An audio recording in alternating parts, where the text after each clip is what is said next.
Can you hear me? I'm famous. I'm going to start breakdancing and singing. Thank you so much for coming this morning. Welcome.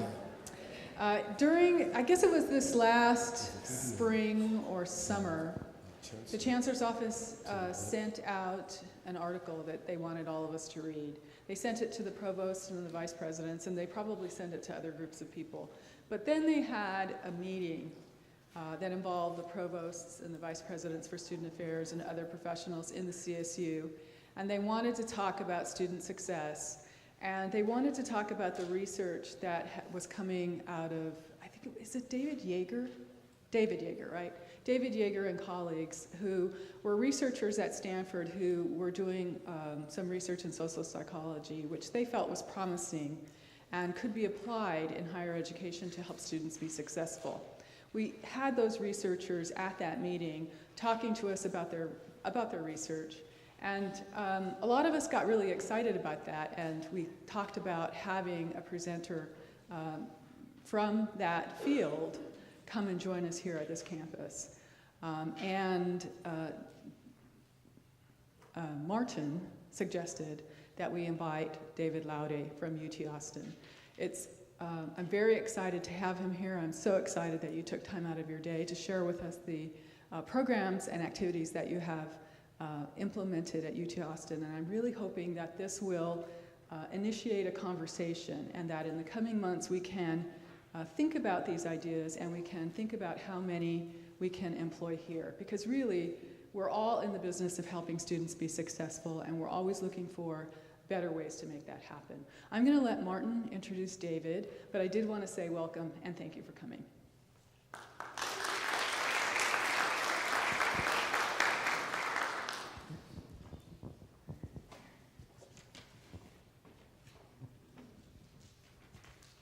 Good morning. Can you hear me without? No, right. It's a pleasure for me to welcome and introduce David Laude from the University of Texas at Austin. Dr. Laude is a professor of chemistry, a university distinguished teaching professor, and now, as you can see, is senior vice provost for enrollment and graduation management and curriculum services. Right. As a chemistry professor, a few years ago, he initiated strategies to help underserved populations of students, generally low-income, first-generation students, succeed in his large freshman chemistry classes. We're talking about classes of 300, 350 students, where a subpopulation of those were not doing well at all. He was very successful at doing this, and he's going to talk about this, I guess, today. And because he was so successful at this, administrators being the way they are, he was given the task of taking his success strategies to scale at the college and the university level. As they say, no good deed goes unpunished. As vice provost, he is tasked with improving the undergraduate experience, removing institutional roadblocks to graduation, and increasing retention and graduation rates. I should also point out that as vice provost, he still teaches his 300-seat chemistry class, freshman chemistry class. Dr. Laude was born and raised in Modesto, so he's a local guy, knows the Central Valley. He's been reintroduced to fog this morning. He read for his bachelor's degree at the University of the South in Sewanee, Tennessee, his master's degree at Virginia Polytech, and his PhD in chemistry at UC Riverside. His keynote address this morning is creating a campus culture where every student succeeds. As Dr. Espinoza said just now, I think this is an opportunity for all of us to reflect on what we do for the university and as faculty and staff, what we can do to help every student succeed. Please join me in welcoming Dr. Laude.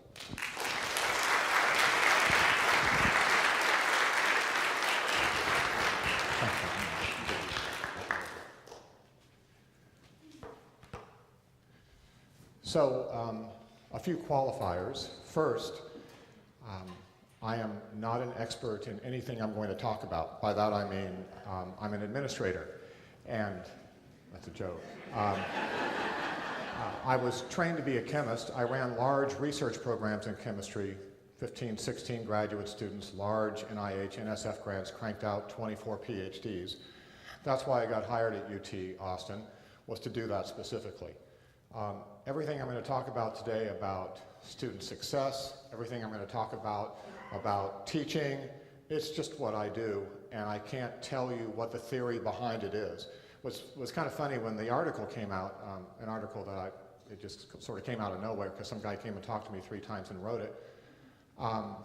I got all these hate emails from researchers in the area telling me that my theories were outmoded. And I didn't feel bad about that because I have no idea what they were talking about. So this is not to dismiss what David Jaeger has done, but there's a big difference between people who do research in the area and people who just do in the area. So as I talk about these things, take them with a grain of salt. I do them because they work. I don't do them because I'm aspiring to be able to explain things in any sort of context. Something else to appreciate is that I grew up in this area and I'm a product of what I was. And it's interesting, as I was telling folks a few minutes ago,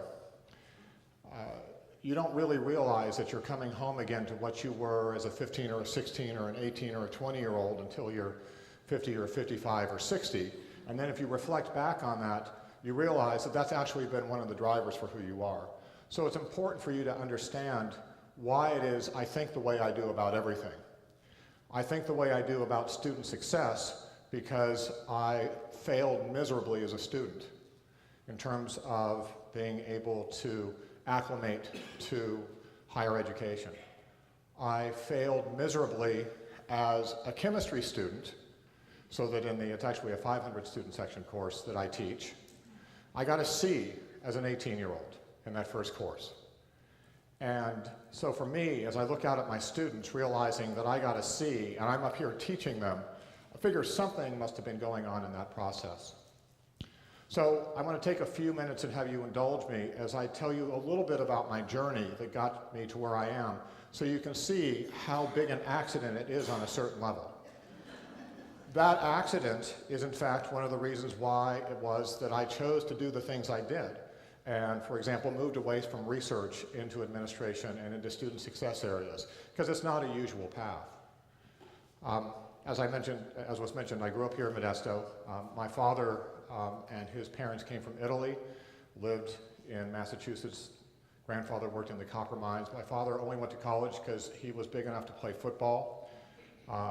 Did that and met a Southern belle and swept her away as a freshman. They moved to California in 1960 and lived in Modesto until he passed away.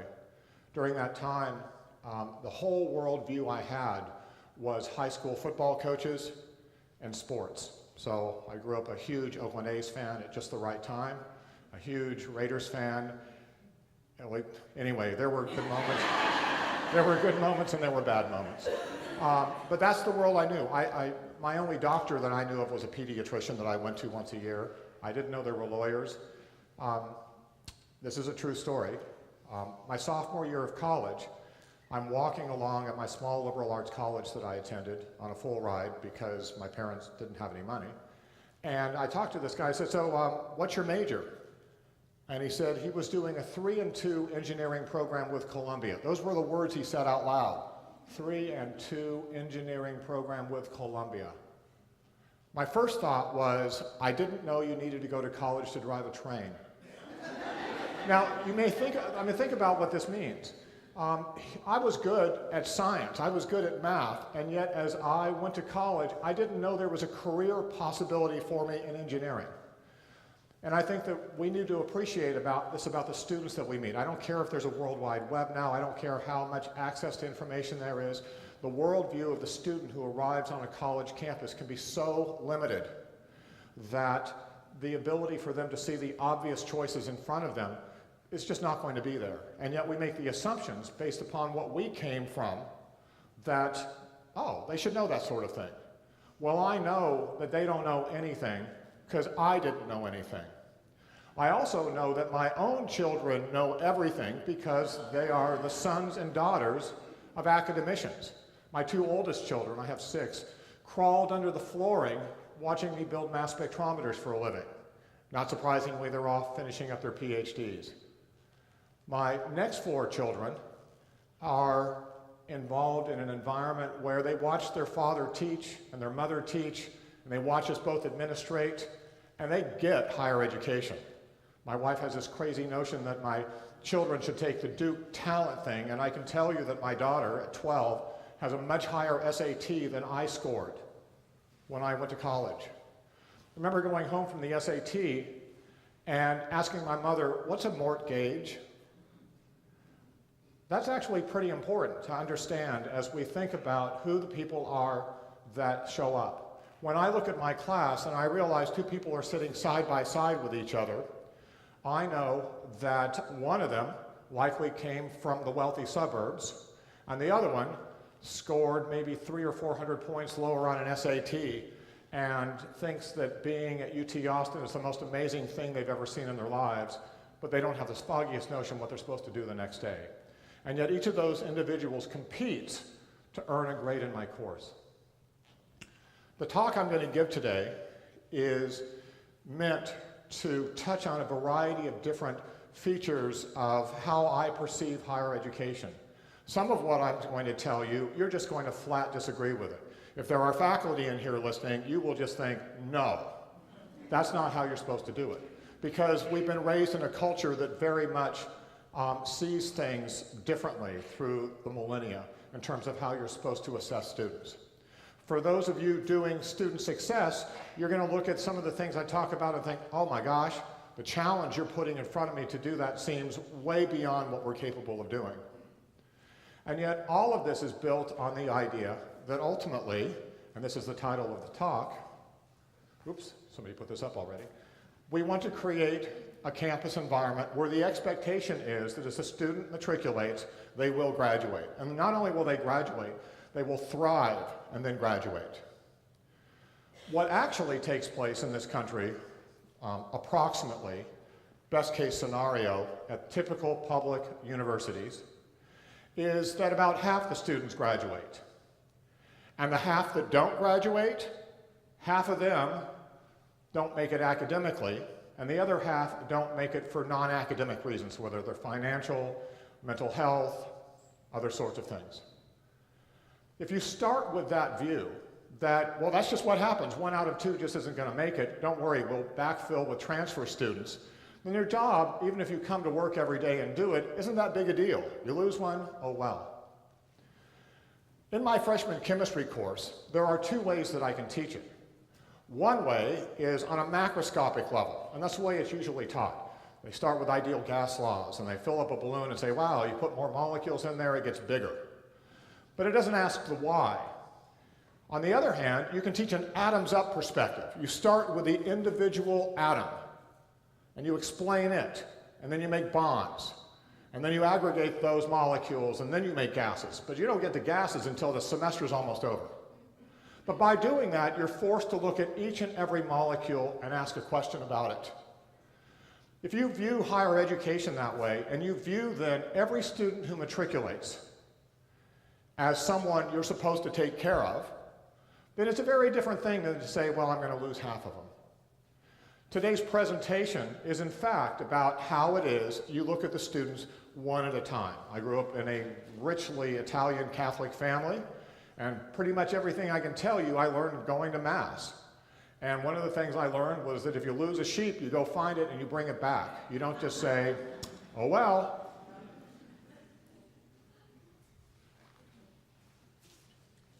So that's what I want to talk about today. And this is not meant to in any way suggest that at Cal State Stanislaus, how you should do it is my way.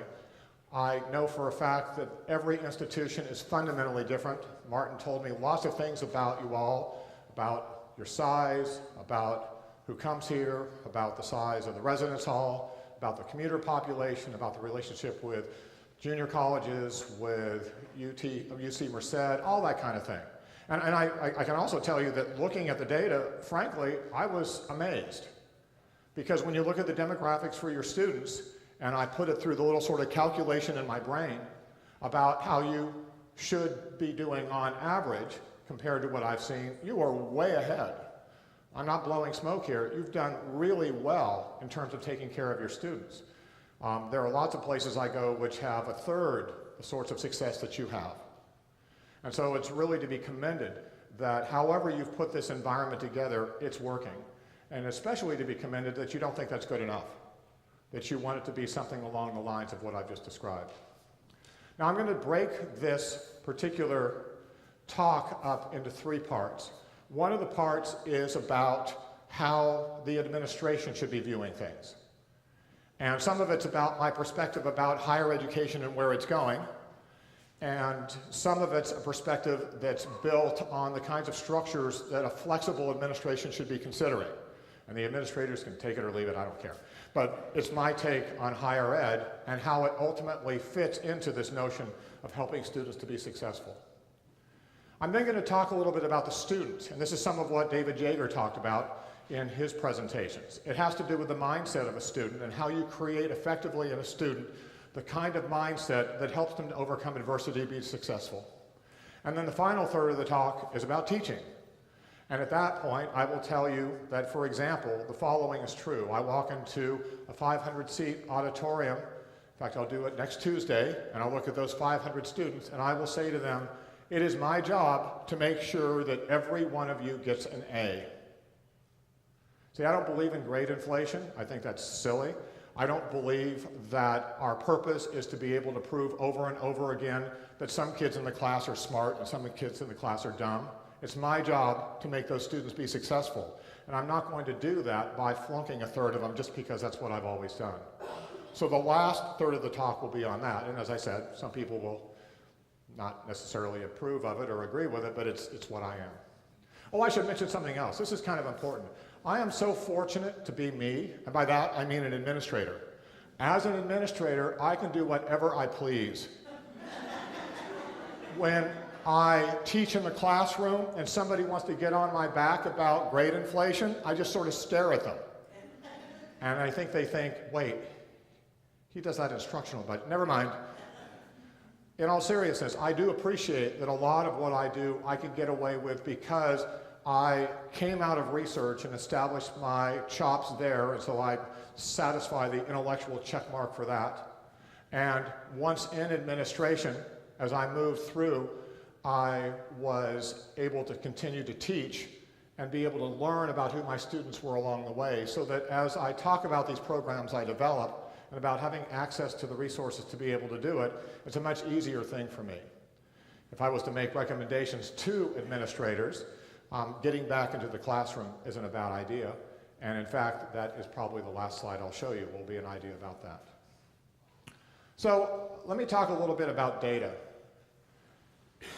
Right now, the general macroscopic view is that you look at your retention rates, your persistence rates, your graduation rates, and then you hope that somehow macroscopically you can make it better. Maybe you'll start a new success program, maybe you'll start a mentor program, something like that. But if you really want to be successful, you drill down to the individual student and you start to query how they are going to be student by student. So the first thing I did when I got to the provost office was to create a measure of the likelihood that a student would graduate in 4 years as they matriculated.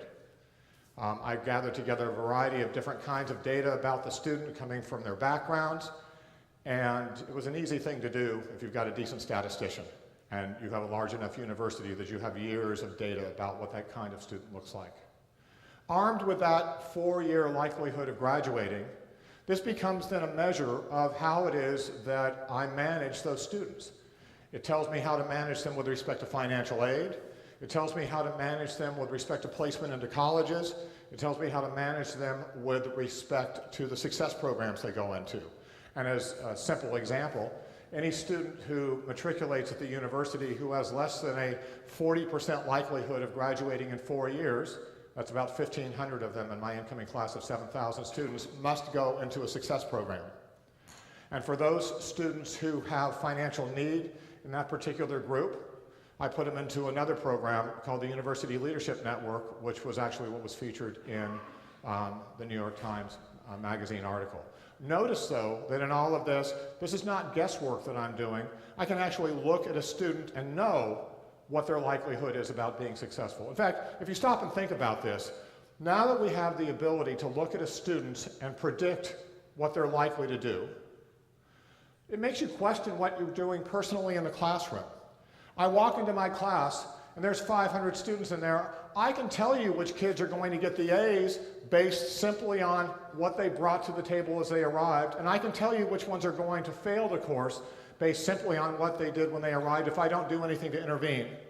So why do I teach a course that way, knowing that I already know the outcome? I joke with the students on the first day, I know which ones of you are my good students and which ones are my bad students. Now that may sound awful on a certain level, but that's the reality of what it is that historically we know about those students. The real crime isn't that I say it out loud. The crime is if I don't do anything about it. The crime is if I just 3 weeks later give a test, and darned if the bad students don't do bad. What do you know?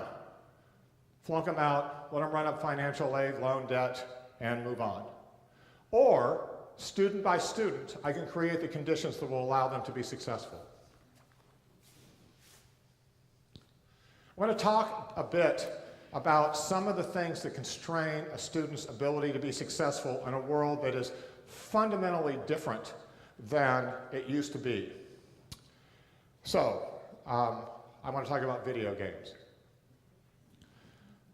If I have a 6-year-old and a 14-year-old and I buy them a video game to play on their Xbox or PlayStation or whatever, and they go home with it for the holidays to play on it, the 14-year-old will play the game and beat it in 6 hours. The 6-year-old will play on it and beat it in 3 months. What is not true is that the 6-year-old who misses his first zombie will be locked out of the game and told that he's a failure. They would never want to do that because they want that kid to buy Halo 2. So instead it says, good try, try again. You can do it. And darn if they don't get the kid where they need to go. Now, you can imagine how difficult that is when you're trying to do it in a classroom with 500 students and you're doing it in the constraints of 4 walls and you're doing it in the constraints of 4.5 months of a semester or something like that. But when you're in the online world, completely different environment. Students are allowed to be able to develop their own schedule, their own process, their own path for getting from not being able to kill a zombie to being really good at it. It becomes then this idea of achieving a competency on the back end. Now, on a residential campus, on a campus with 4 walls, this is kind of a scary proposition for us because we're used to teaching in classrooms where it's really hard to treat the students as individuals and to let them move at their own pace in making their decisions about how to get where they want to go. And so we tend to back away from it. But there's this real threat that's coming from outside, from the for-profits, from the online universities.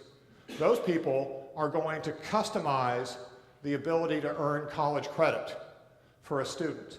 And unless we are nimble, we on traditional campuses, about evolving that way, the day is going to come where the competition is going to be about, all right, for less money, you can earn an online degree with a guarantee of success and 2 capital letters and 2 periods in it. Or you can roll the dice on a residential campus and hope that the same thing happens. And most of us on residential campuses, we think, no worries, it's all going to be okay. Everybody knows the value of that residential experience. Or do they? You know, I think about students coming from disadvantaged backgrounds. I think about a kid growing up in Texas. It's in the Rio Grande Valley. It's in Brownsville. And the mom says, wait, you were in the top 10%. You get to go to UT Austin. It's about 350 miles away, and it costs a fortune. And if you study really hard, they say they're going to give you a degree of some sort, and it's going to be good for you. And the dad says, did you know that Pearson's opened up a little sort of shop down the street, and for 6 weeks, you could go there and learn something in health IT, and then you can have a $50,000 job? This is the world we're in now. And if our head stays in the sand about this, we're going to wake up one day and realize the ability to attractively recruit students to a campus is going to be a difficult thing. This ability to crack the academic calendar is going to have to come. I know it's tough because everything seems to have to sort around the ability to put students into classrooms, but it can be done. I did something 2 years ago as a very simple example of how this can be made successful for students. So at UT, and I'm sure it's the case here, you have tons of students who want to be something in the health professions. They want to be doctors, they want to be nurses, and they show up to take a freshman chemistry course, to take a calculus course, to take a biology course, and boy, are they bad at it. So what do? Well, you can maybe let them drop one of the courses, but you got to deal with financial aid issues, you've got to deal with housing issues, all these rules. If they're failing a couple of courses or 3 courses, you're basically consigning them ultimately to a 0.8 GPA at the end of their freshman year of their fall semester, and they go on probation or they get dismissed or whatever. And we feel like we can't do anything about it. So for me, I was lucky. I have the great opportunity to be the boss of the registrar and admissions and financial aid and all these things. So I went to the registrar and I said, it can't be really, really, really illegal if we pull the kids out of those courses they're failing after the first exam and start brand new courses for them that are in non-majors sciences. So that if they want to leave STEM and go somewhere else, they're not leaving with a 0.8 GPA, they're leaving with something much better as they move to communications or business or something. So can we do this? And he really tried to find ways to not do it, but he couldn't. And so we did it. There were about 150 students in that freshman year who were failing 2 or more of their math and science courses after the first test. And we sat down with each of them and said, what do you want to do? No pressure, but if you really never wanted to be here in the first place and it was just to make your parents happy, or if you've come to realize, boy, do you hate this stuff bad and you want out, then here's a ticket out. We'll move you over into a non-majors biology. We'll move you over into a discrete math course. So about 40 students took us up on this, and 29 of them ended up with higher than a 3.0 GPA and are on track to graduate. Of the 70 or 80 students who chose not to do so, 2/3 of them went on academic probation. Now, the freshman year is always a tough one, sorting out what you want to be and what you're willing to give up or not. But the mere fact that we made it possible for a collection of students to exit, and exit with glee, the joy as they ran out of their advisor's office, having been freed from the next 9 weeks of failing math and science courses, was something amazing. This is a small step in that direction, but it's a step that can be taken as we move towards a much more flexible environment for our students this way. Let's talk about the credit hour. The credit hour is a very strange thing. Most degree plans, as we know, are built on simple math sorts of scales. So the units of a course are either like 1 or 3, and the amount of credit you need to graduate is a number like 40 or 120, so it's not hard to go. 3 hours into 120 is 40 courses, and you're going to school for 8 semesters, so that's 5 hours, 5 courses a semester. There you go, that's college. Wow, that's also high school. Have you ever noticed that? High school and college are exactly the same. 5 courses, end of semester, 5 courses, end of semester. But then darned if people haven't come along and realized that it's not against the law to create alternatives for the way credit hours are earned. I'm sure you've noticed this, whether it's dual credit that students are using, online credit they're bringing to bear, college board credit that they're bringing. Students are showing up in college with this collection of courses that come from all different places. And the move in the world is going to be toward an environment in which they basically are capturing these credentials. And they're not going to necessarily have to do it on our terms anymore. They're going to imagine having up in the cloud this repository where they put the things that they've earned. They're already working on it. There are companies out there doing this for students. And the day is going to come when the credentialing for how a student earns the demonstration of what they're going to be capable of doing academically isn't something that we're going to be able to control. So this ability to be really fluid about the credit hour and what you earn credit for is going to be vital. One of the things we're going to have to do is to be more flexible in thinking about what it is a student should earn credit for. Right now, a student can earn 3 hours of credit from an AP course they take in high school because they take a test. And then they can turn around and they can walk into a laboratory and do research with someone and publish a first author paper and get no credit at all. Some of the degree plans at UT Austin are that inflexible. So you're sitting there thinking, seriously? The student is supposed to demonstrate that they've mastered the ability to be something substantial, and we're going to give credit for stuff that one of these days you can buy off of Amazon.com, but we're not going to value experiential learning? I hope that on this campus, as elsewhere in the country, people are seeing the value that comes through experiential learning, whether it's in the laboratory, whether it's through study abroad, whether it's through internships, whether it's through leadership training. But that kind of experience is every bit as powerful and important to students as these sorts of things that you can do online. Again, this is about transforming the attitudes we have about what it is that you're supposed to demonstrate has value. But decreasingly, will it be somebody like me standing up and talking at somebody about that PowerPoint slide I have? And it's going to have to be something else. That's what's going to make the value of a campus like this important. I used to be liberal. So I grew up in California in the 60s. By the way, I was the squarest 60s Californian. All that stuff, like hippies and stuff, scared me to death. It was all around me, and I just ran home and hid in my room. But I watched stuff on TV. I watched what happened with Martin Luther King and Robert Kennedy. I watched what happened with the marches. I watched the videos of little kids being hit by cannons of water. And I developed this incredibly sympathetic view of being able to do right by the disenfranchised, to do right by those who are outside. And one of the things about that I always thought was that you shouldn't force that kind of person to be a certain way because you were incentivizing their success. So if they needed money to go to college, you just gave them the money, and that was the end of it. And as I got older, I realized that kind of attitude often didn't work. That unless we were smarter about the way we used a tool like financial aid, then we really weren't going to get the best out of a student. So now I'm kind of borderline on the political front, but I do know that these days in running financial aid, where I can condition that money, I do. So I want to tell you a story about the University Leadership Network. This is a program that I started my first year in the provost office, and as I said, it's the one that's in that article.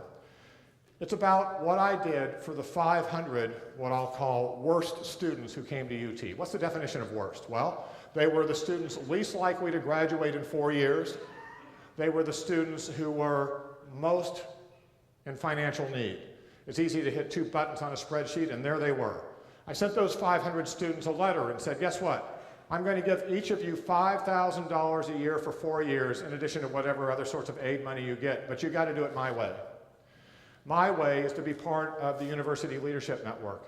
My way is to walk into a room like this on the first day as a freshman and be told, you will get $500 a month for 10 months for 4 years if, well, if what? I know, if you behave like an adult. If you develop the kinds of capabilities to integrate into the university and to become part of the university. Now those students, if you looked at their data for their likelihood of success, it was abysmal. We're talking about 20-25% graduation rates from the university. You're talking about 60% first year graduation, first year persistence rates. I had to find a way to arrest that, and it struck me that the way to do it was to be in constant contact with those students about how it is that they could, in fact, be part of the university. Those are the kinds of students, by the way, most likely to come to Austin and to live in really bad housing far away from the university to save money, to work a full-time job off campus, and to really make UT the secondary or tertiary thing that they do in their lives. The University Leadership Network said, no, that money that you were going to spend doing work somewhere like at a convenience store, I'm going to pay you that to stay here on this campus. In the first year, they're taught about leadership. In the first year, they're asked to do service learning. In the first year, they have to write reflections each week on how they are developing as a person. At the end of that first year, 93% of those students persisted into the second year, compared to 60% for the identical population the year before. They did it, in some ways, because of what we said to them in classrooms, where we talked to them about their integration into the university. But mostly, I think they did it because they knew they wanted that check for $500 at the beginning of the month. If they didn't write that reflection, it didn't go in the, if they like, where's my money? You didn't turn in your, they wrote the reflection. Now, we might think that's a little heavy-handed on a certain level, but let me tell you what happened at the end of that first year. I was having a talk with the person who runs the business office at UT Austin, and she said, you should talk to the folks in my office about what you're doing with these students. So I went and I told them about student success and caring about students, and she came up afterwards and she said, you know, so many of the people who work with me, so many of the people who are working in those mid-level management offices doing the budget and doing HR and doing accounting and running the fire department and all that, they would love it if they could mentor those students. They would love it if they could have a connection to those students, because mostly they just come to work like they're working for the city or something. So I thought, what the heck? Those 500 students we accepted into the University Leadership Network were paired up into internship programs. We had a giant internship fair at the end of that first year. And those 500 students in the second year got their $500 a month for being taken into the care of the folks around the campus like you.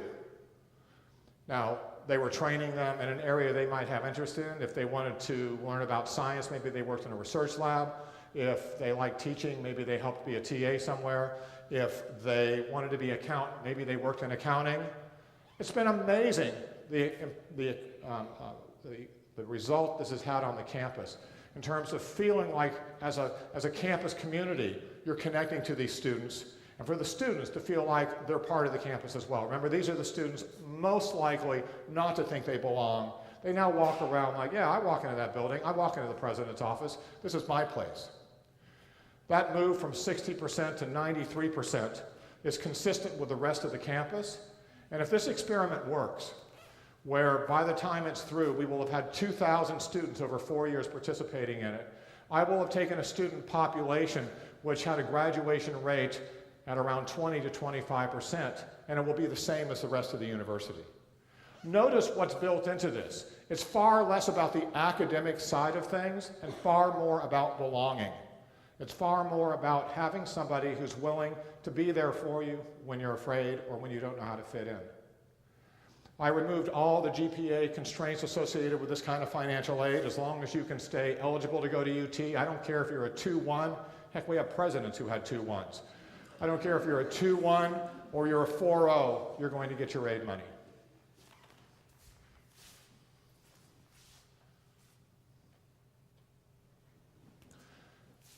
In talking about students, I think one of the most important things that you can do is to have them value why they're coming to campus.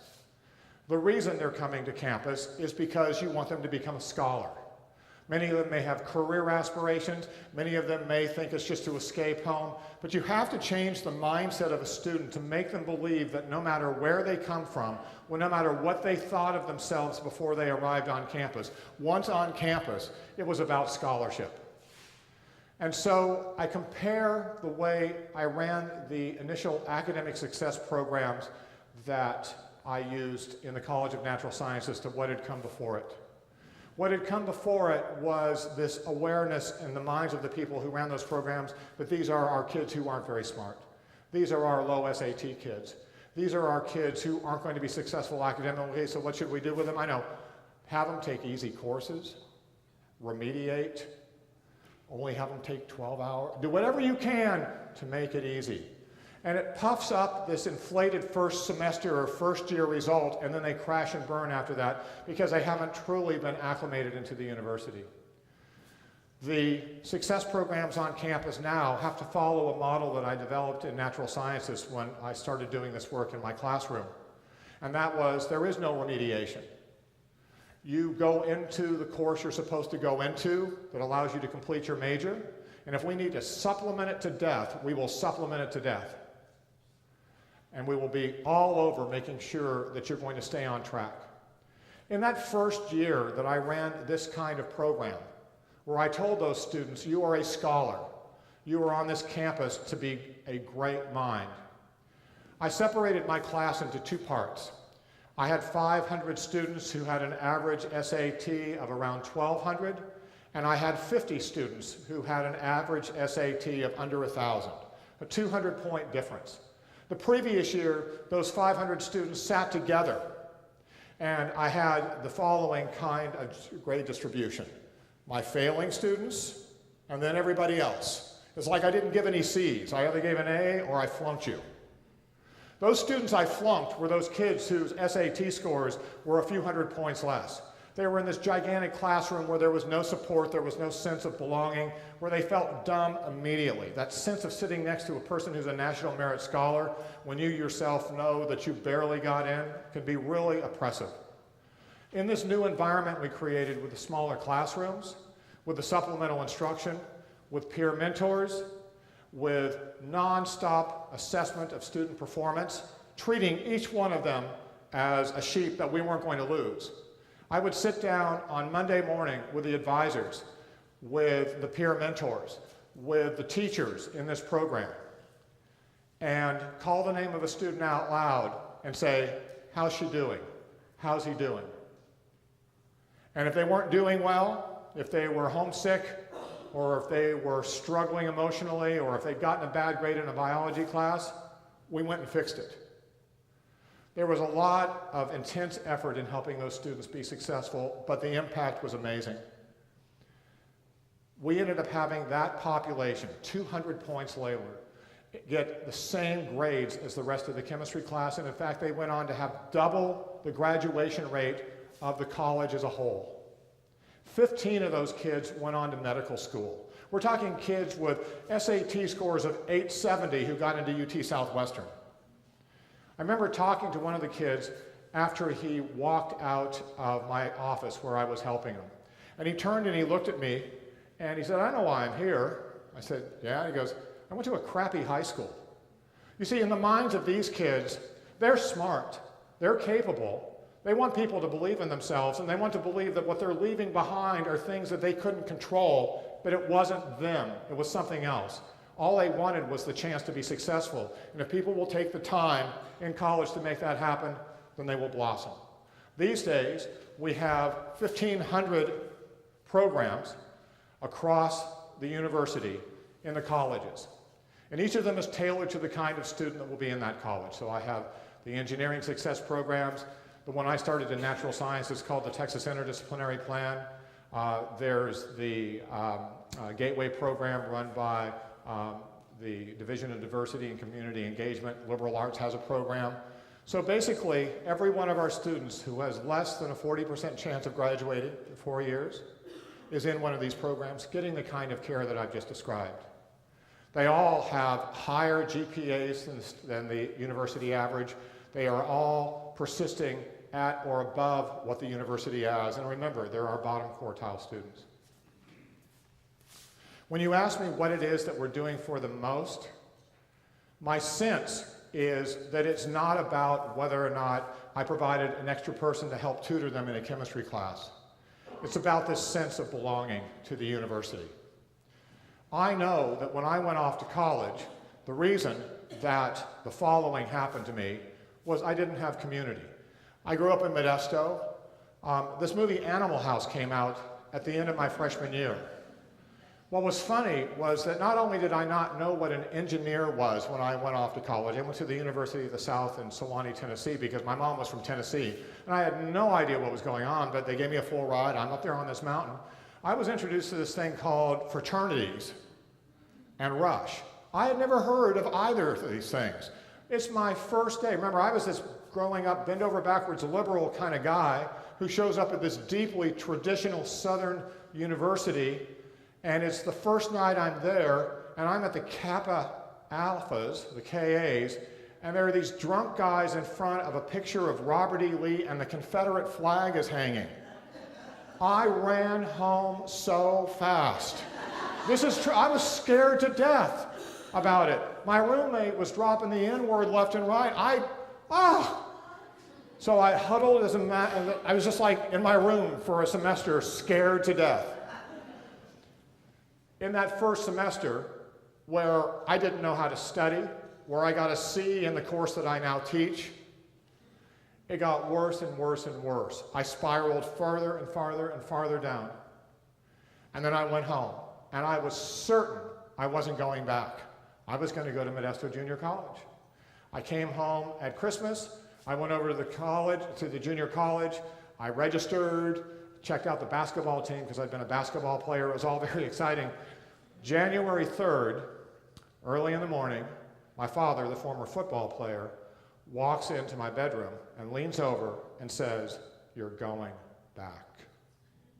And you didn't mess with my father, so I went back.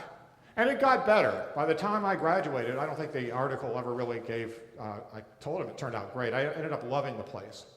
But that first year and what I experienced was a desperate, desperate thing. And I know that for the vast majority of students who show up on campus and ultimately don't succeed, it's not the academics. It's not about whether they're smart enough to get that material into their brain.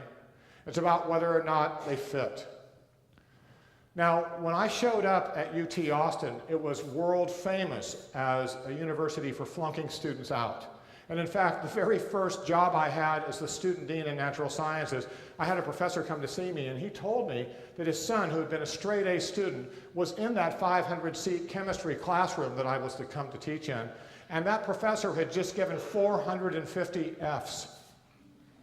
And these were the good old days when the internet had just started, and you could put the Fs next to the social security number and the name. I still remember logging on, and there was name, social security number, F. And this went on for like 40 or 50 before I found my first non-F.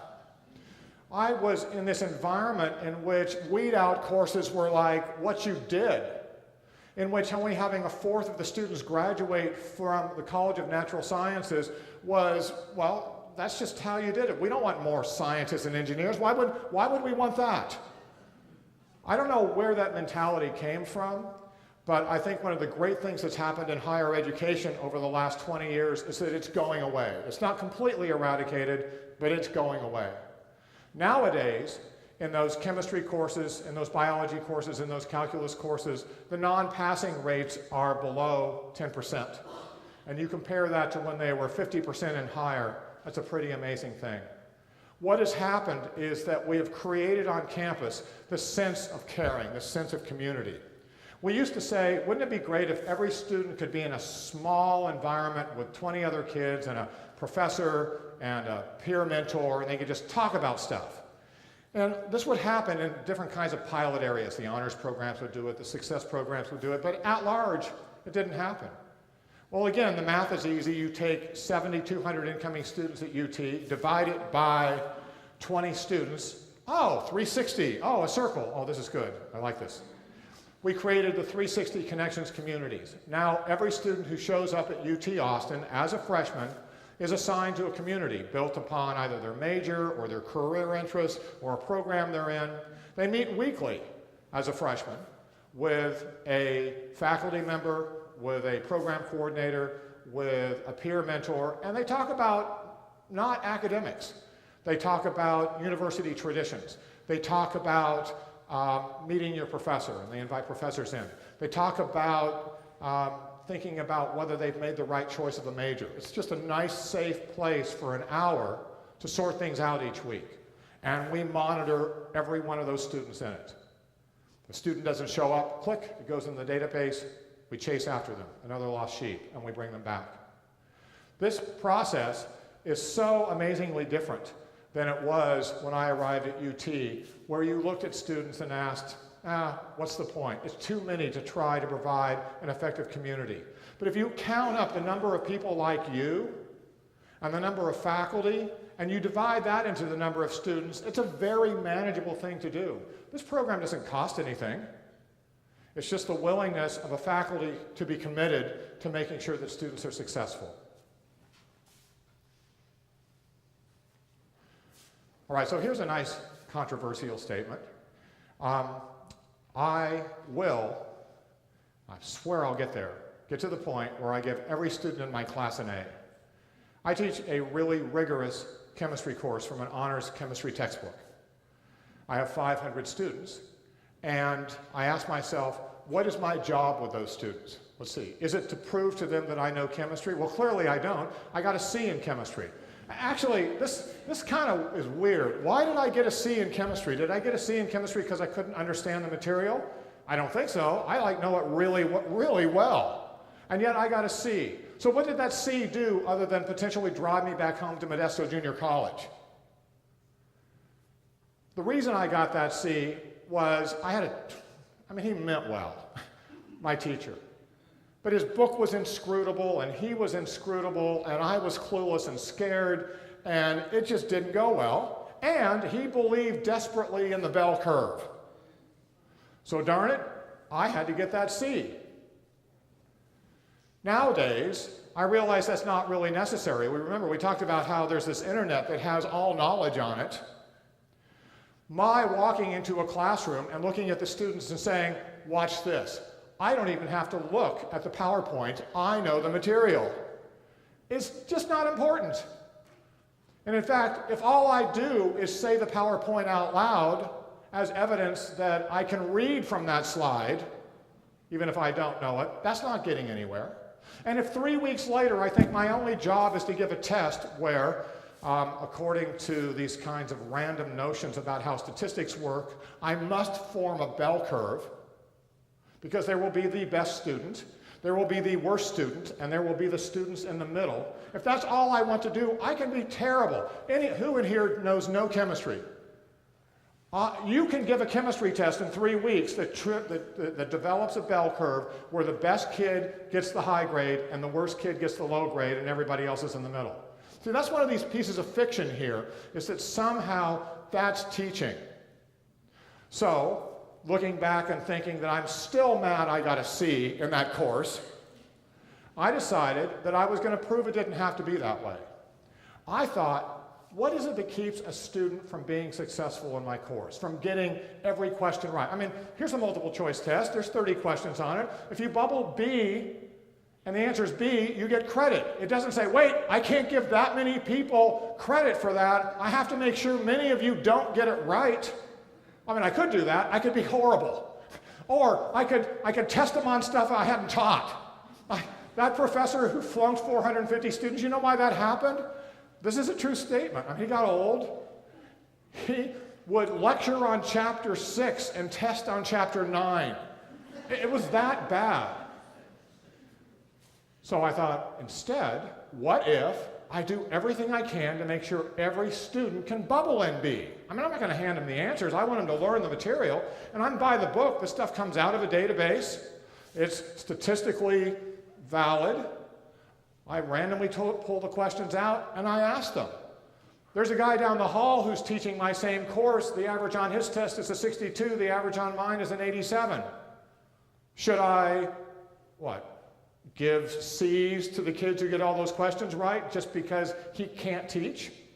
Well, to be fair, I don't teach anymore. I motivate.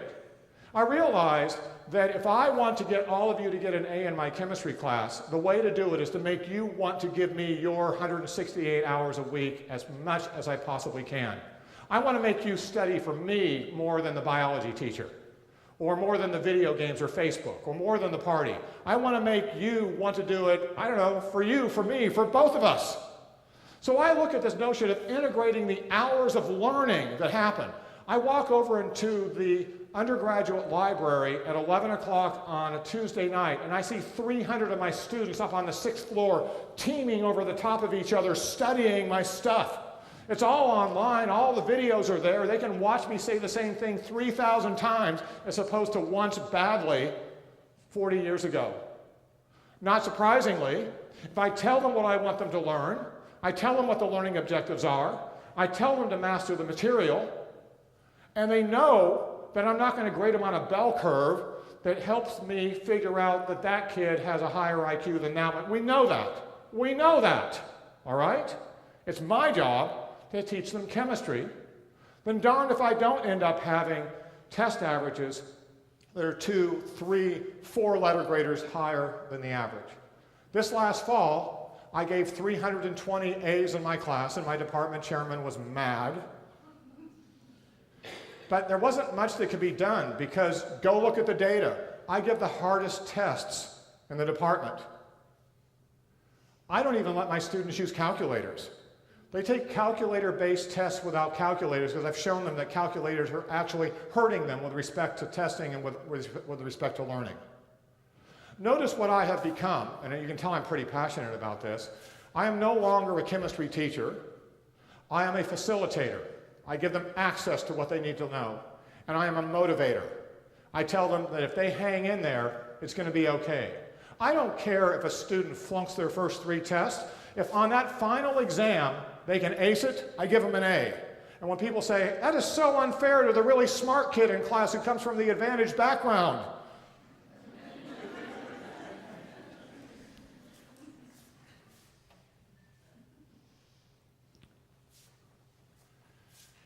I mentioned earlier that me as a teacher is something of a dinosaur. Me as a facilitator or a motivator, yeah, maybe I still got a few years of life as that. But if I want my campus to really sing, if I want it to be really special, then I create an experiential learning environment for students. When I first started in the college, that was me undeftly checking the time. When I first started in the college, there were 3 students, I think, who were doing undergraduate research with the approximately 400 professors. Those faculty had done everything in their power to keep those kids out of their research laboratories. You have to take this course and this course and this course, and you can't do it till you're a senior and all of this. Oh. About 10 years ago, I created something called the Freshman Research Initiative. We got the money from Howard Hughes, we got the money from NSF, and we began a pilot that allowed students to earn 3 courses worth of credit. A first course that I taught called Research Methods, which introduces students to inquiry learning. I first taught this course in the U-Teach program, a teacher preparation program I developed a long time ago, in which I walk in on the first day and I look at the students and I say, hi, I'm Dave Laude. Go out and do something interesting, come back and tell me about it. And then I left. This is the process of getting these students to understand that the real reason for being on campus is to do things that are actually interesting, that they develop, that are of their own mind. Because that ultimately is what the real educational value of a campus like this is supposed to be. It's not what I can do with PowerPoint slides on the internet, less expensively and better. Over the years, the freshman research program has grown in size. The way it works is the kids go through a research inquiry environment in the first semester. In the second semester, instead of taking chemistry laboratory or biology laboratory, they actually work in the laboratory of a faculty member who is doing research that can scale. So that you have 24 students in that room, and every one of them is learning modern molecular biology techniques. Because as you know, you can use modern molecular biology techniques just as inexpensively as you can show people Boyle's law. And yet we don't really think about how it is that if we replace the old curriculum with a modern curriculum for our freshmen, that's going to have far more value. By that summer and the next fall, those students have migrated into a large laboratory environment setting for those faculty members. And instead of spending that freshman year figuring out that when a balloon gets bigger, it's because there are more molecules, they're working on curing cancer. We have about 900 freshmen coming into the College of Natural Sciences, half of our incoming class, who are put into about 40 freshman research initiative laboratories and are doing real research by the beginning of their sophomore year. The impact that this has had on the campus in terms of the intellectual significance of the experience is staggering.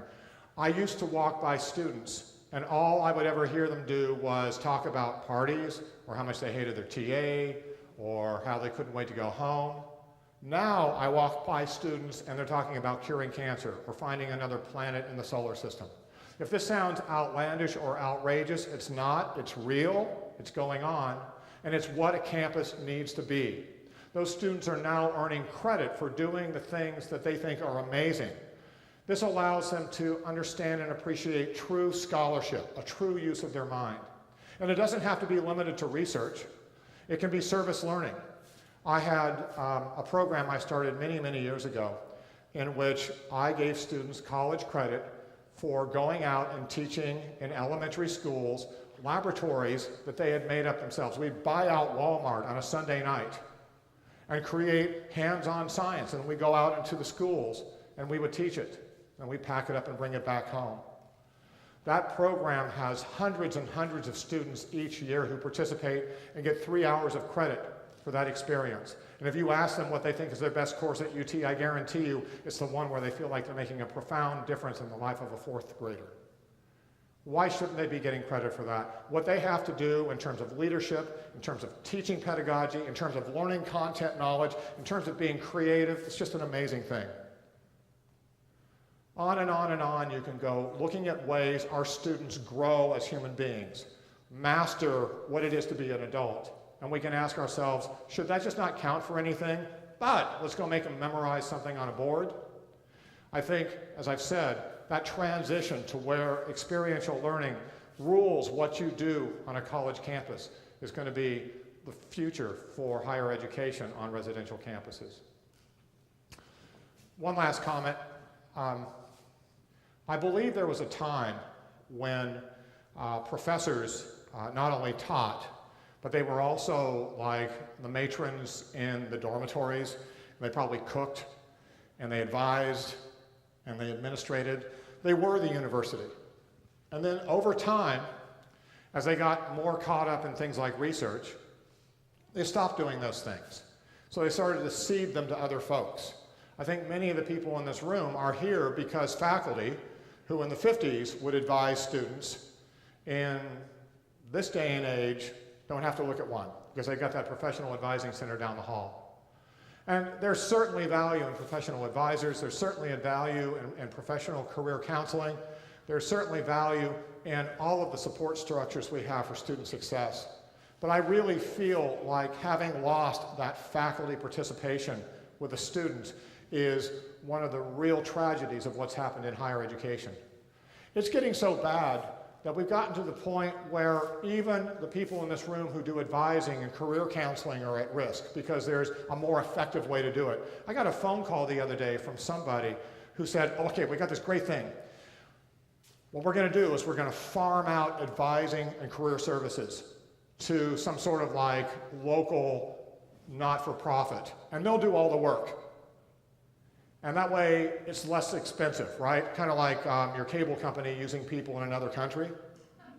We laugh about this, but as universities continue to have this mind that it's all about the money, and let's find the cheapest way possible to do it when the budget cuts hit, if the faculty aren't willing to step in and say, well, I'll advise 20 students, it's just an afternoon. What's interesting for me is that the reason I got into this administration mess that I'm in, the reason I gave up being a research professor, which I dearly loved, was an event that happened one day about 20 years ago. I was minding my own business, expecting to see my 15 chemistry majors come to my office to sit with me and have me talk to them. I ran a big laboratory. And yet I was expected as a chemistry professor, all the professors were, to see 15 students every fall and every spring. It took one morning. Well, our faculty decided after a while that this is just not something they wanted to do. And so advising by faculty got to be so bad, I guess at some point people decided to cede it over to professional advisors. So I was waiting for people to come in, and no one showed up. I really missed this because I would sit down with a student and I realized the most amazing thing, they actually liked me more than their parents. And they wanted, I would be a total stranger. I'd be sitting there and they go, oh, Dr. Laude, I really don't want to be a doctor. I want to do research. What should I do? And I'd go, well, why don't you do research? So the first time I did this, I got a phone call from a mother in Houston that night. What the heck are you saying to my son? And at that point, my phone number went unlisted. The point is, when faculty give up that sense of stewardship, that sense of mentoring, that sense of allowing students to believe that what they are around is a real role model for what you would expect in the higher ed experience, then we're really losing something. I think that it's not just about experiential learning that will bring higher education back to the kind of standing we want. It's also going to be the fact that the faculty re-embrace these sorts of ideas. Yes, continue to do your research, continue to teach, continue to administrate, but my goodness, give the students the time. That experience you get when you have the drawers full of letters written by students to you, people you don't even remember saying, "You changed my life," is the most powerful thing you'll do. It was that realization the day they did away with undergraduate advising by the faculty, and I walked downstairs and saw a sign that said, "Undergraduate advisor position for faculty no longer needed. Go see the professional advisors." That was the actual sign. And I ripped it off, and I don't know what got in my head, but I walked to the chairman's office and said, "Can I be the faculty advisor for free?" And he said, "Yes," and now here I am. Anyway, thank you.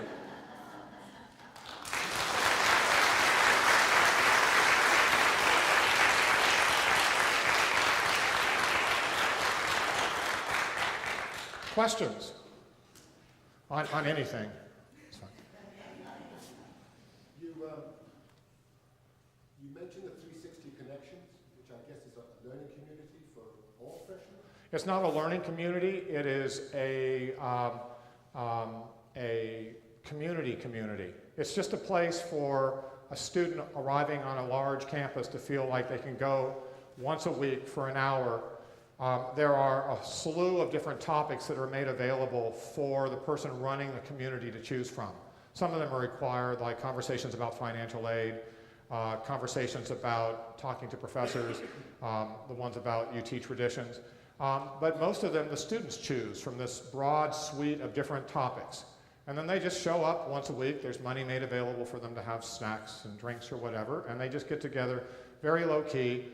But it's an opportunity to really keep track of each of those students and to get a sense of how they're doing.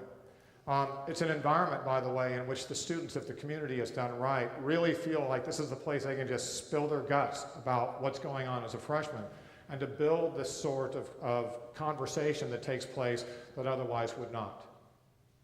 Faculty and staff run these. So people sign up to be a part of it. We need 300, actually we call it 360, that's a lie, there are 550 or so. But it's like all the way around the circle almost twice. So we don't do that. But yes, you find people who want to do it. So we have both the academic versions. By academic, I mean the ones that are run on the basis of your major. But for example, the folks over in VPSA, the Vice President for Student Affairs, they run another couple hundred. And so students are actually in more than one in some cases. Some of them are run out of the residence halls. Some of them are run out of the leadership structures. There are student organizations that are starting to put these together now. It's just this idea of participation in this way. I mean, there are conditions for it. You don't do it and have it not work. So there is a real assessment of whether or not you're getting your students there, of whether or not they're continuing to participate. You're supposed to stay connected with respect to how your students are doing. There's actually a training process on the front end of it that helps the people who participate not be afraid of doing this. You know, especially for people who are not used to like talking to students about something other than like chemistry, it's kind of unnerving to think that you'd sit there with a student and say, "How's it going?" Well, I have a joke. This is the only joke I've ever written. How do you make a college student cry? Ask them how it's going. Anyway, but there are a lot of faculty who are afraid to ask that question. And I think one of the huge things this does is it gets them comfortable with the idea that it's all right to let students actually talk about how things are going for themselves, whether it's academic or non-academic. If you end up having an hour on homesickness because that's what the students want to talk about, well, that's what you talk about. Yes, sir. Thank you for coming to the presentation. You were talking about, success of the students that share your passion for everybody's passion in their class.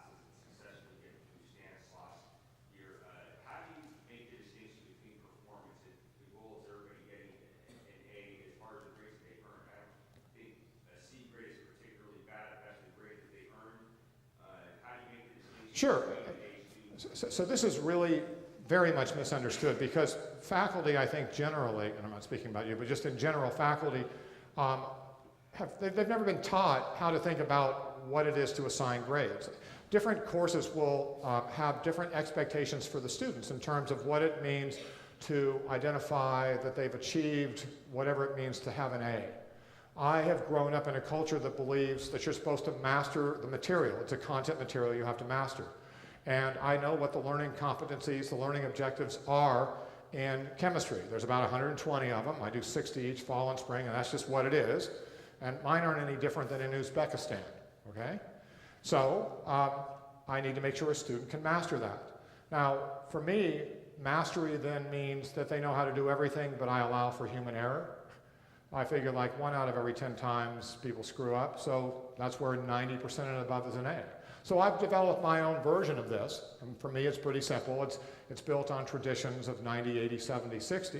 It's just that a curve that I used to have that had an average that might have been in the mid-60s is now a curve that's in the high 80s. It's the same content material. It's just that the students are far, far more capable of getting it mastered before they take a test.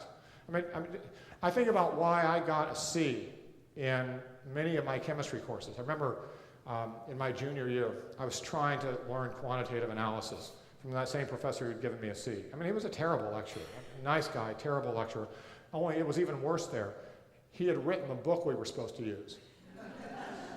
And this is where I actually learned the word inscrutable. Somebody said to me, it's inscrutable. And I went and looked at, I'm going to use that word the rest of my life. So this guy named Tom, he walks in, he's a senior, I'm a junior, and he says, what you doing? And I was in the chemistry library, and he said, I'm trying to learn this stuff. He goes, why are you using that book? That's terrible. He says, come here. And he walks me to the back of the library and says, see all of these? They're all on the same subject, but these are really good. So why is it that the difference between my getting a C on a test and getting a B on a test is whether somebody forces me to use a bad textbook versus a good textbook? You push forward on this and look at it, and now you're talking about a situation where if I have all content material available and so many modes for the student to have access, whether it's watching videos or an adaptive interactive environment, but the goal ultimately is to bubble and be in understanding the Clausius-Clapeyron equation. Well, if they do it, I've got to give the grade. But that's my course, that's my content material, I figured that out. For somebody who teaches a writing course, it might be something very different. But really, it comes down in the end to how committed the faculty member is to helping that student be successful and how hard that student is willing to work. So when you meet people who talk about bad teachers, walk into their classrooms. Usually you'll find that almost nobody's there, or if they're there, nobody's listening. Well, of course they're going to do badly on the test. They're not learning. So what I'm doing is trying to create an environment in which students are enthusiastic about learning.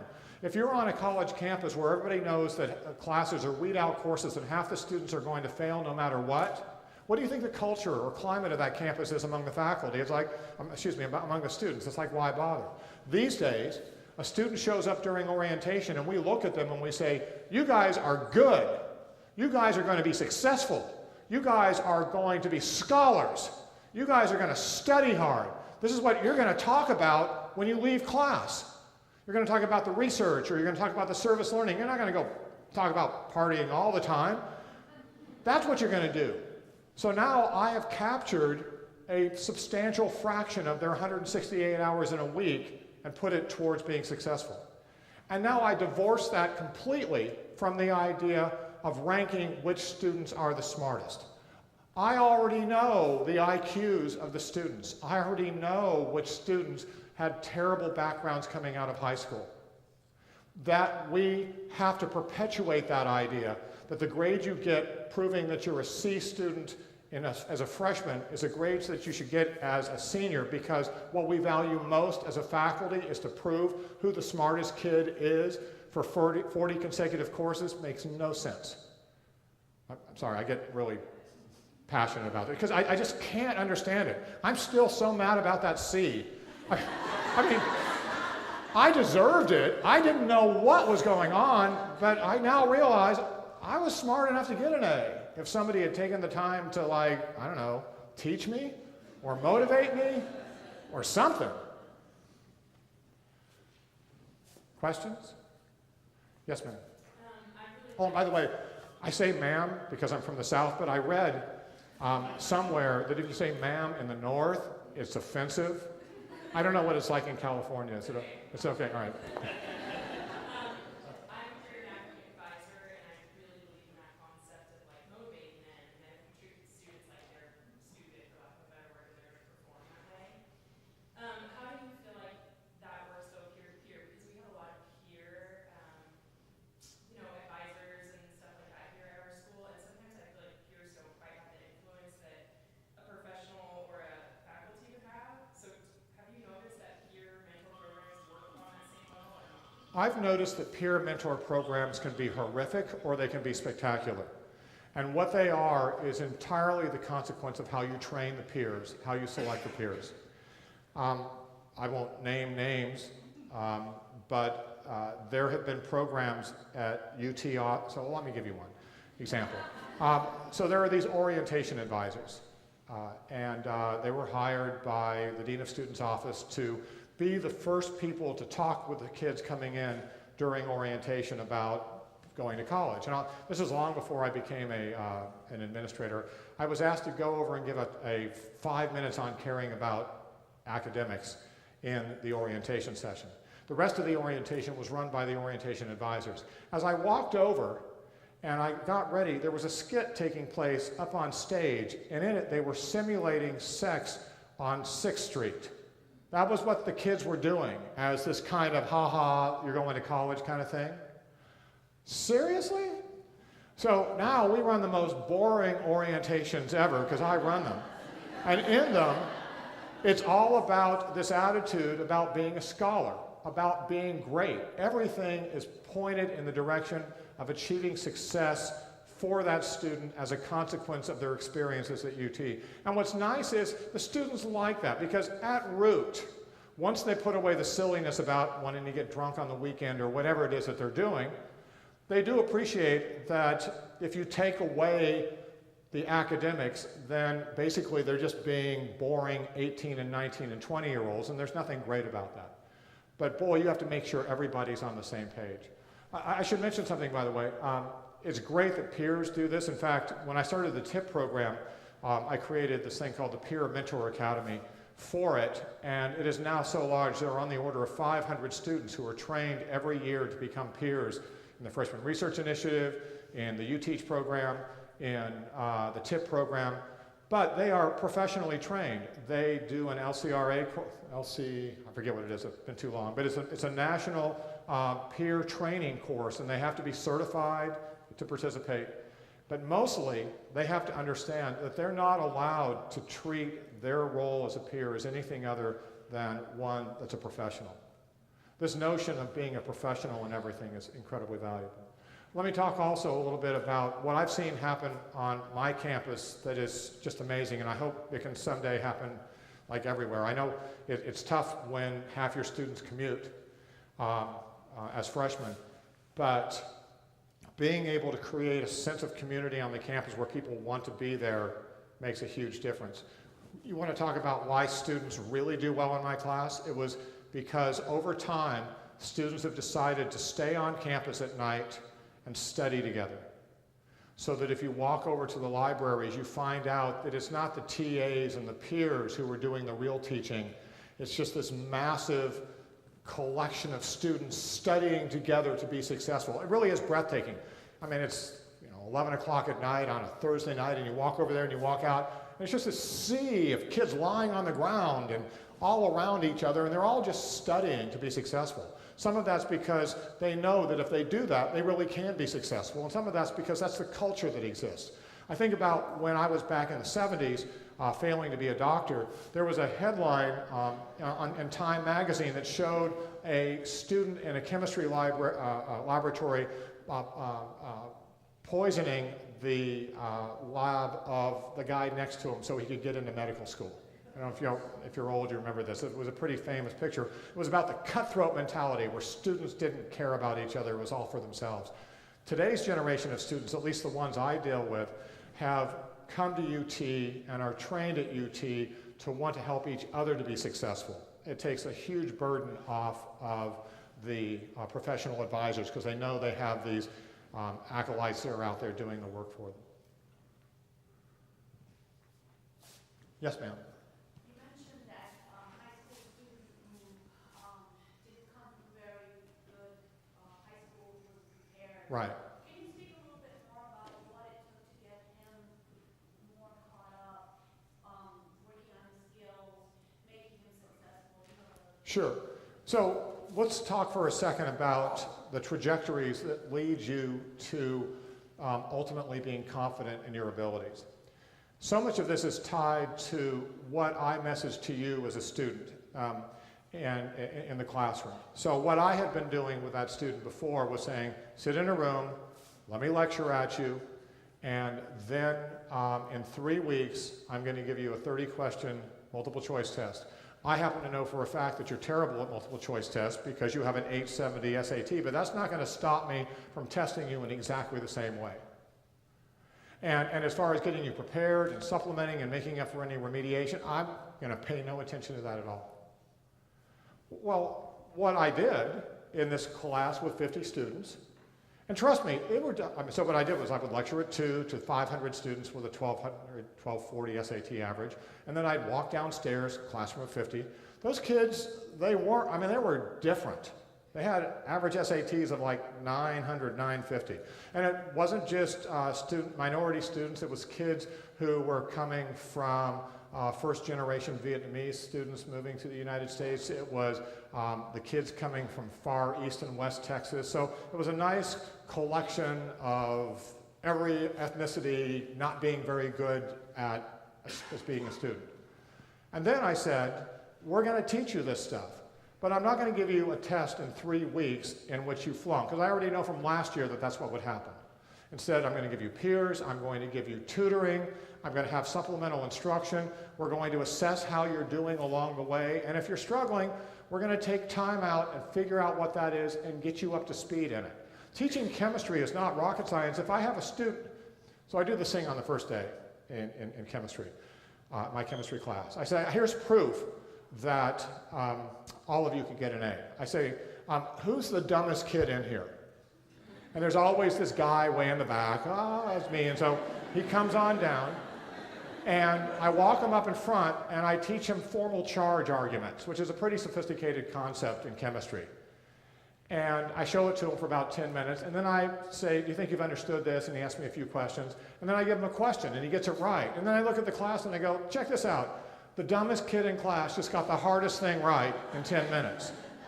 If a student starts to believe that in fact they can change this way, they will. But if I continue to oppress them by reminding them that they're about to get a 52 on a multiple choice test in 3 weeks because I haven't cared, then they won't.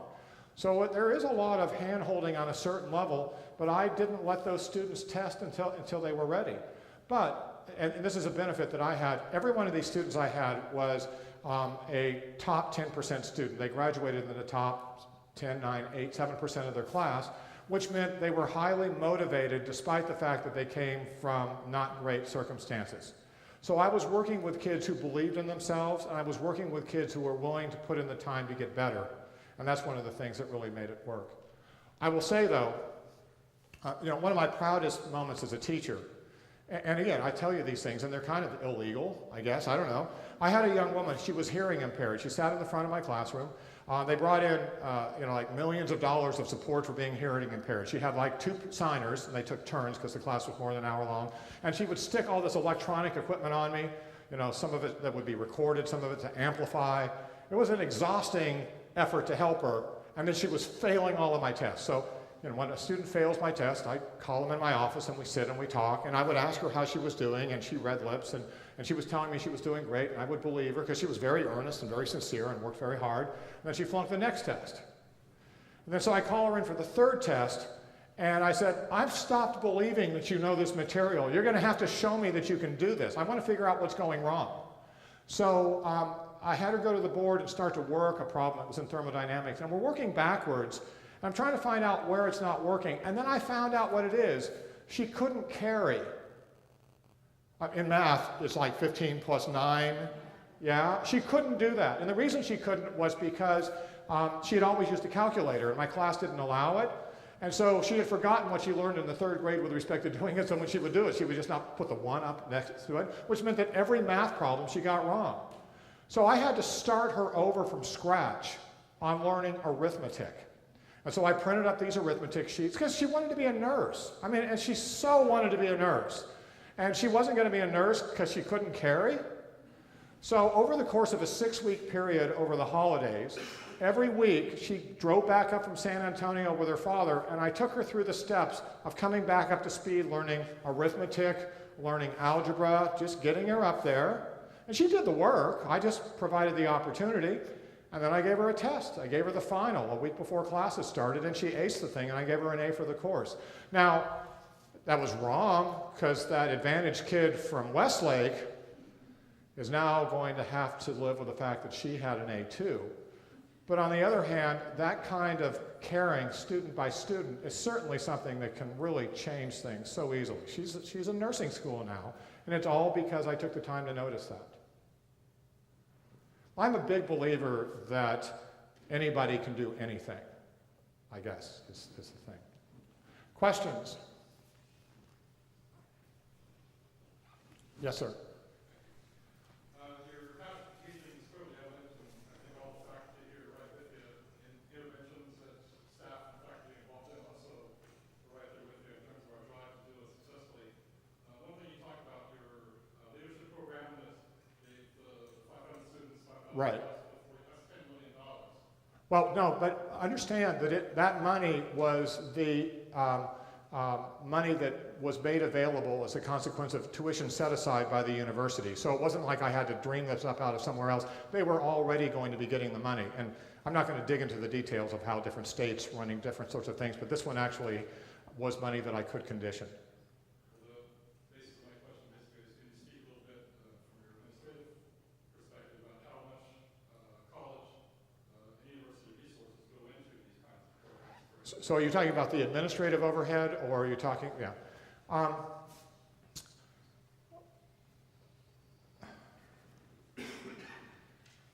You spend what you've got, I guess, and you make your way. When I taught that, so look, when I taught that freshman, that first 50 students in the TIP program, I taught my course for free, all right, so I did that. And I was able to get 10 hours out of somebody who was working somewhere else to help me with the administrative piece in terms of the mailings.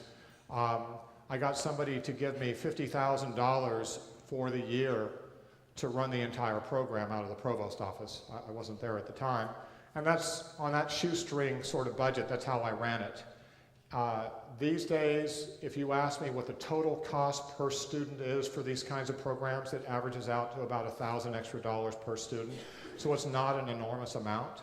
But some of the programs are more expensive than others. Like the Freshman Research Initiative is quite expensive because we have to make the faculty happy by giving them support that way.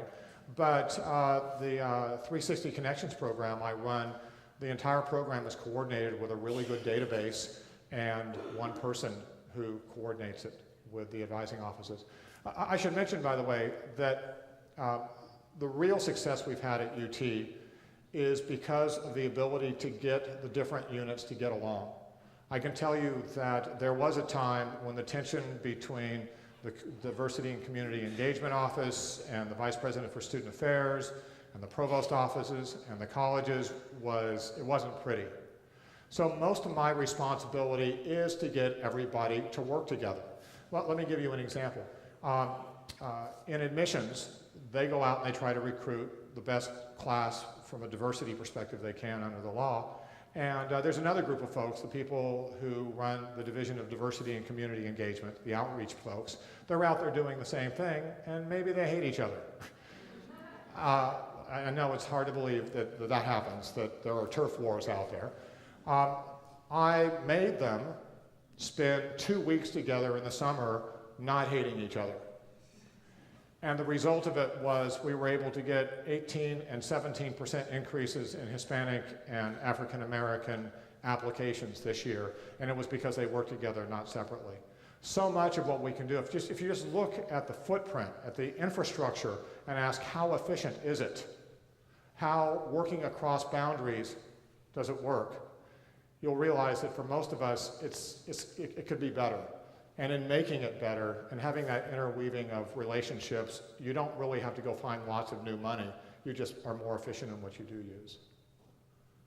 Yes, sir? I'm glad you mentioned resources because that's our biggest challenge here. I taught at 5 universities before I came here 15 years ago, and I can tell you this is the most under-resourced place I've ever worked. The salaries have been lowballed for years by the administration. Our staff is the lowest paid in the system. We have no startup money for new faculty hires in sciences.